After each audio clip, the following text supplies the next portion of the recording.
fits really well onto mobile phone screens. It's a different context in that case.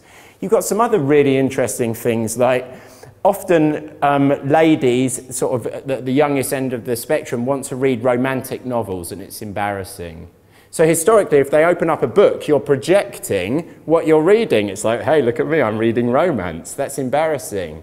So it became a natural move to move it onto the cell phone, where actually you're no longer projecting what you're reading. The cell phone brings extra advantages that are culturally specific to Japan. So just remembering this cultural context and diving into that content, for us, I think, all of us in our projects is incredibly important. To give you an example, one of the biggest successes which I saw this year, just saw some internet activity on it, was a author, Japanese author called Bunny. He's a 15-year-old schoolgirl who wrote the whole novel on her cell phone, and it was downloaded 110,000 times. She wrote this thing on her cell phone to optimize the experience on the cell phone. So again, she's one of the users. She dived into it. So for us to use our cultural instincts and say, bad idea, be a mistake. It's an incredibly unique context. So another suggestion we might have for you guys is to look at analogous environments.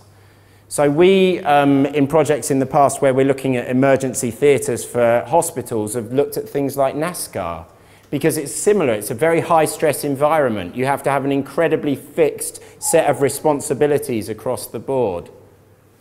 So look at analogous environments in yours. I think for the deadline guys, there's all sorts of interesting analogous stuff there. An actual PA, watching PAs handle people's diaries is a really interesting inspiration.